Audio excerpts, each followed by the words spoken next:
Hai, selamat datang di channel ini. Kalau kamu pernah dengar istilah bisnis intelijen tapi masih bingung apa sih bedanya sama data biasa? Kenapa perusahaan-perusahaan besar kayak Amazon, BCA, atau Unilever rela investasi ratusan juta, bahkan miliaran rupiah buat teknologi ini? Nah, di video kali ini kita bakal bedah tuntas soal bisnis intelijen dalam sistem informasi dari pengertian dasarnya, gimana kerjanya, sampai contoh nyata implementasinya di berbagai industri. Nah, yang pertama, apa itu bisnis intelijen? Secara sederhana, bisnis intelijen atau sering disebut sebagai BI adalah sekumpulan teknologi, proses, dan praktik yang digunakan perusahaan untuk mengubah data mentah menjadi informasi yang berguna buat pengambilan keputusan. Bayangannya gini, setiap hari sebuah perusahaan retail besar bisa memproses ratusan ribu transaksi. Datanya ada di mana-mana, di kasir, di aplikasi, di gudang. Nah, tanpa BI, semua data itu cuma angka-angka yang ngumpul di server, nggak ada artinya.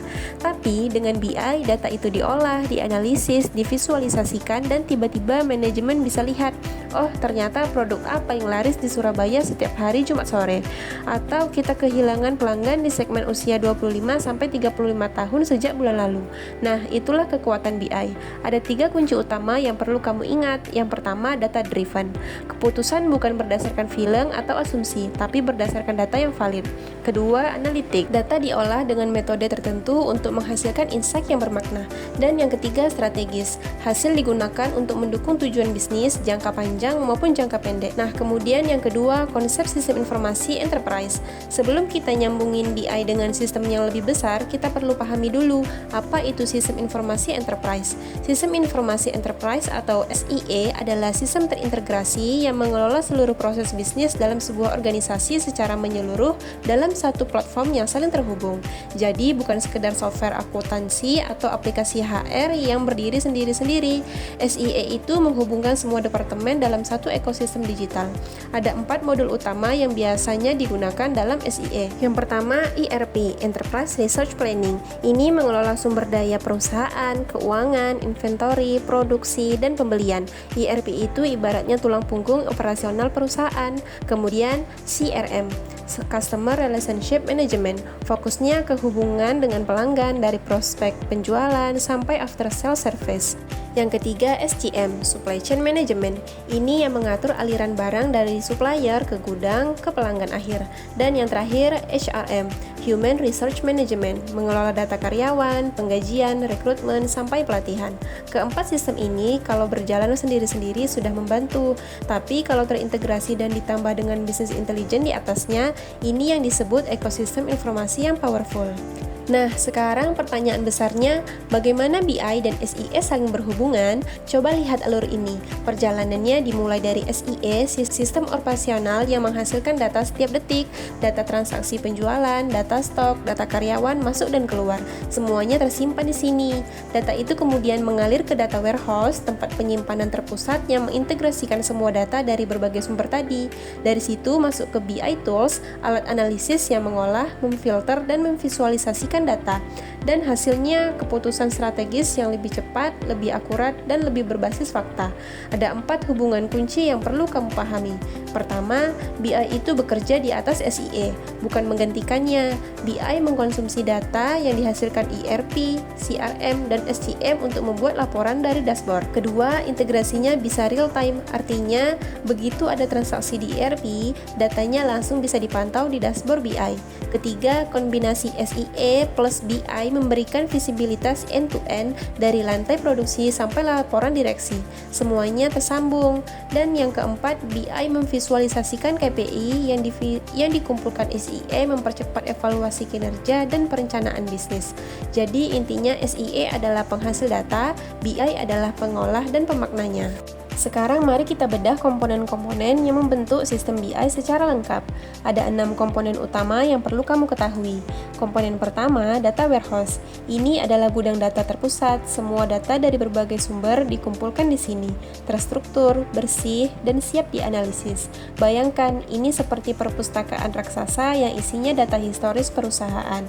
Kedua, ETL proses, singkatan dari extract, transform, load. Ini proses pembersihan data, dan data diambil dari sumbernya, dibersihkan dari duplikat atau error, diformat ulang, lalu dimuat ke dalam data warehouse. ETL adalah dapur di balik BI. Ketiga, OLAP dan reporting. OLAP atau Online Analytical Process memungkinkan analisis multidimensi. Kamu bisa memutar data dari berbagai sudut pandang, per wilayah, per produk, per periode waktu, dan sangat cepat. Keempat, dashboard dan visualisasi. Ini yang paling sering kita lihat, grafik, chart, heat map, speedometer, semua indikator kinerja disajikan secara visual, real time, dan mudah dipahami bahkan oleh yang bukan ahli data. Kelima, data mining dan AI. Disinilah machine learning masuk. Sistem bisa menemukan pola tersembunyi dalam data besar, misalnya memprediksi pelanggan mana yang akan berhenti berlangganan bulan depan, sebelum itu benar-benar terjadi. Dan keenam, self-service BI. Ini tren terbaru. Pengguna non-teknik, manajer, tim marketing, bahkan HR bisa mengakses dan menganalisis data sendiri tanpa perlu minta bantuan tim AI. Ini yang bikin BI makin demokratis di perusahaan modern. Oke, sekarang kita lihat bagaimana BI bekerja secara proses. Ada 5 langkah berurutan yang membentuk siklus BI. Langkah pertama, pengumpulan data. Proses dimulai dari pengumpulan data mentah dari berbagai sumber, sistem ERP, CRM, SCM, file Excel, database eksternal, bahkan media sosial. Disinilah semua bahan baku dikumpulkan. Langkah kedua, ETL dan integrasi. Data yang sudah dikumpulkan masuk ke proses ETL. Data dibersihkan, duplikasi dihapus, format diseragamkan, data yang rusak diperbaiki atau dibuang, lalu dimuat ke dalam data warehouse atau data mart. Langkah ketiga, analisis data. Setelah data bersih dan terstruktur, saatnya dianalisis. Bisa menggunakan OLAP untuk analisis multidimensi, data mining untuk menemukan pola, statistik untuk tren, atau bahkan machine learning untuk prediksi. Langkah 4, visualisasi.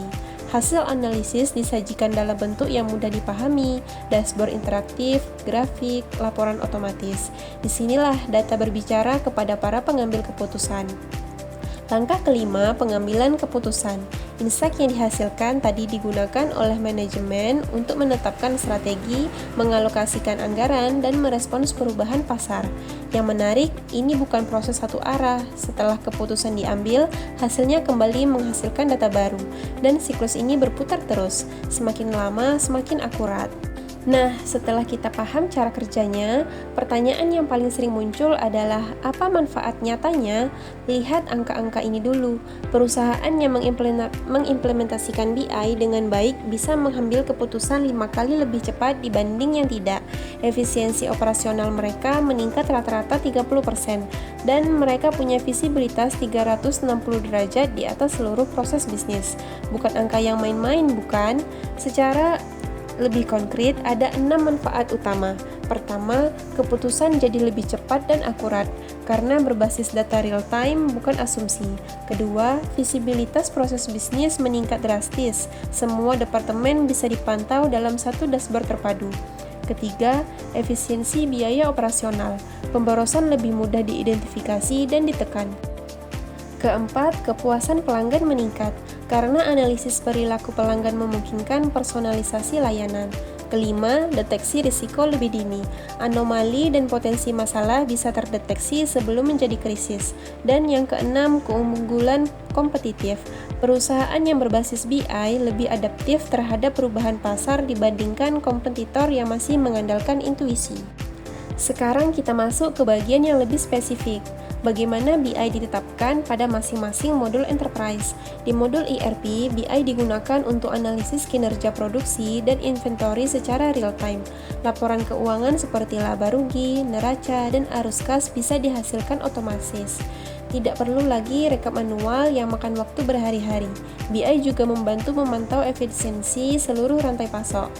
Kemudian di modul CRM, BI memungkinkan segmentasi pelanggan berdasarkan perilaku pembelian. Yang lebih canggih lagi, dengan machine learning, sistem bisa memprediksi pelanggan mana yang berpotensi berhenti menggunakan produk kita sebelum mereka benar-benar pergi. Pipeline penjualan pun bisa dianalisis secara akurat.